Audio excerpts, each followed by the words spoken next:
আসসালামু আলাইকুম ওয়া রাহমাতুল্লাহ। আলহামদুলিল্লাহি রাব্বিল আলামিন ওয়াসসালাতু ওয়াসসালামু আলা রাসূলিহিল আমিন ওয়া আলিহি ওয়া আসহাবিহি আজমাইন।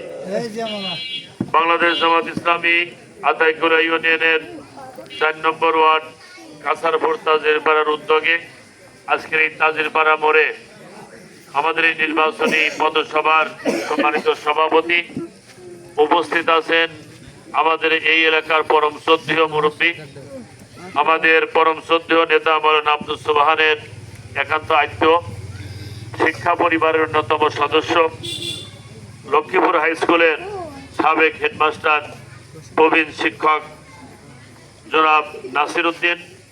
এখানে উপস্থিত আছেন মাওলানা আব্দুল হামিদ সহ অন্যান্য নেতৃবৃন্দ, বিশেষ করে আতাইকুলা ইউনিয়নের সভাপতি এবং সেক্রেটারি।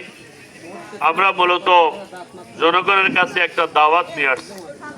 এই দাওয়াতটা হচ্ছে ন্যায় এবং ইনসাফ ভিত্তিক সমাজ প্রতিষ্ঠার দাওয়াত।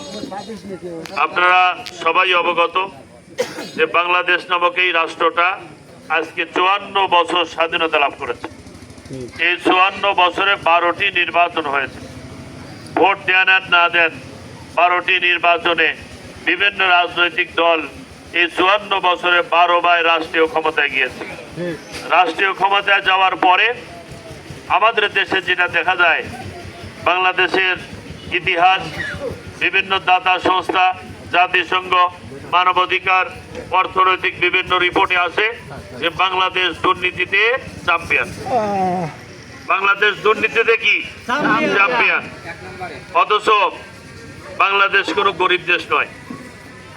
আপনি সুইস ব্যাংক সার্চ দেন, দেখবেন যে বাঙালিদের অ্যাকাউন্ট কারা, যারা এমপি মন্ত্রী আমলা ছিল। আপনি মালয়েশিয়া যান, দেখবেন বেগমপাড়া বাড়িঘর কাদের, এই বাংলাদেশের যারা এমপি মন্ত্রী আমলা ছিল। কানাডায় যান, বাঙালি পাড়া কাদের বাড়িঘর, এই সমস্ত রাজনৈতিক লিডারদের। দুবাই কাতারে যান, সেখানে স্বর্ণের মার্কেট, অ্যাপার্টমেন্ট এই বাঙালিদের। আর বিগত 15 বছরে যারা রাষ্ট্রীয় ক্ষমতায় ছিল, আগরতলা থেকে শুরু করে দিল্লির লাল কিল্লা পর্যন্ত তারা হাজার নয় লক্ষ লক্ষ বাড়িঘর তৈরি করছে। গত পরশুদিন জালসা ছিল আমির হামজার দাপুনিয়ায়, আমি সেখানে প্রধান অতিথি ছিলাম। তো জালসায় আমির হামজা বলতেছিল, আমি গত 2 সপ্তাহ আগে সিঙ্গাপুরে গিয়েছিলাম। তো সিঙ্গাপুরে যে হোটেলে ছিলাম, আমি নামতেছি, এখন থেকে বাংলাদেশের 2 জন রাজনীতিবিদ, এই আপনাদের ঈশ্বরদীর দিলু ভূমিমন্ত্রী মারা যাওয়ার পরে চট্টগ্রামের সাইফুজ্জামানকে দিল ভূমিমন্ত্রী। উনি বিদেশে মালয়েশিয়াতে ওনার 400 বাড়ি করছে, 400 বাড়ি। তা আমির হামজা জিজ্ঞেস করলে, আমি ওনাকে জিজ্ঞেস করলাম, আপনি এখানে হোটেলের নিচে চা খাচ্ছেন কেন? আপনার এখানে বাড়ি কয়টা? কয় 400 বাড়ি আমার। তো 400 বাড়ি এত দুর্নীতি করছেন, তো এখানে হোটেলে কেন? বাড়িতে থাকেন। তো বাংলাদেশের 18 লক্ষ বাঙালি মালয়েশিয়া আছে। যদি টের পায় যে আমি অমুক বাড়িতে আছি, আমাকে বাড়ি মারি ফেলবি, ওই জন্য আমি বাড়িতে যাই। এই আমির হামজা দাপনের ওপেন জালসায় বললেন, আমার সাথে দেখা হয়েছিল ওনার এইটি বক্তব্য। তো আমরা যেটা বলতে চাই, তাহলে এই 54 বছরে বাংলাদেশ নামক রাষ্ট্রটা গরিব করে রাখা হয়েছে, দেশের টাকা বিদেশে পাচার করা হয়েছে। আমাদের দেশে শিক্ষিত 3 কোটি বেকার। আমাদের দেশের গ্রামীণ অবকাঠামো, রাস্তাঘাট এখনো উন্নয়ন হয় নাই। আমাদের দেশের স্বাস্থ্য সেবা সবার দোরগোড়ায় পৌঁছা নাই। অর্থনৈতিক নিরাপত্তা আমরা এখনো পাই নাই।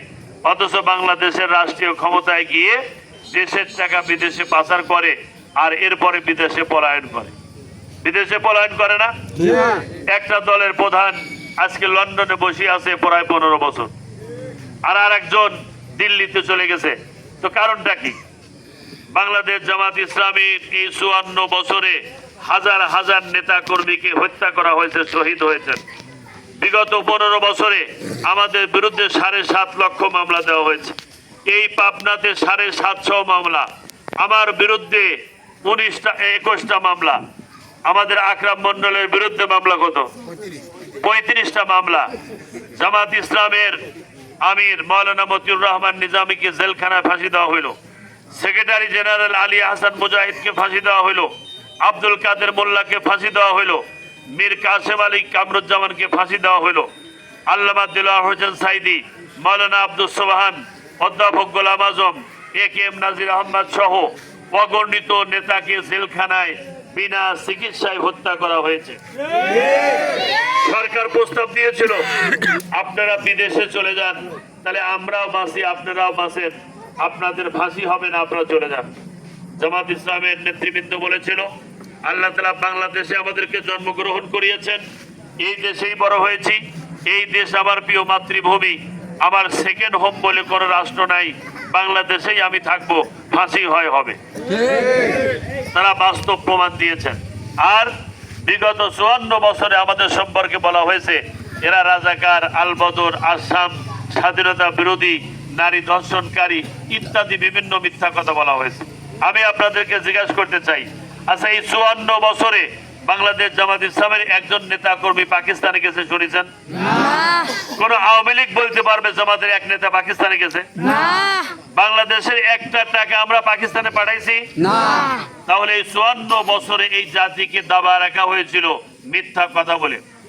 54 বছর পরে ঢাকা বিশ্ববিদ্যালয়ের কেন্দ্রীয় ছাত্র সংসদ নির্বাচনে ছাত্রছাত্রীরা ভোট দিয়েছে, তারা স্পষ্ট বলল ইসলামী ছাত্র শিবির কি আমরা জানতাম না।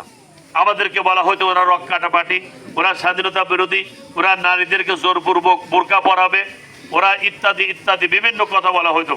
কিন্তু এই এক বছরে বাংলাদেশ ইসলামী ছাত্র শিবির ঢাকা বিশ্ববিদ্যালয় রমজান মাসে 1 মাস ব্যাপী ছেলে মেয়ে কোনো ব্যবধান করে নাই, সবার রুমে ইফতারের প্যাকেট পৌঁছা দিয়েছে। আলহামদুলিল্লাহ। পবিত্র ঈদুল আজহাতে চট্টগ্রামের যে মেহমানদারির নাম মেজবানি, এই ঢাকা বিশ্ববিদ্যালয় ইসলামী ছাত্র শিবির মেজবানি খানার আয়োজন করেছিল পবিত্র কুরবানির ঈদের দিন থেকে 3 দিন ব্যাপী। আপনারা জানেন ঢাকা বিশ্ববিদ্যালয়ের প্রত্যেকটি হলে ছাত্রছাত্রীদের পানি খাওয়ার কোনো ব্যবস্থা ছিল না, ইসলামী ছাত্র শিবির বিশুদ্ধ পানি খাওয়ার ব্যবস্থা করেছিল।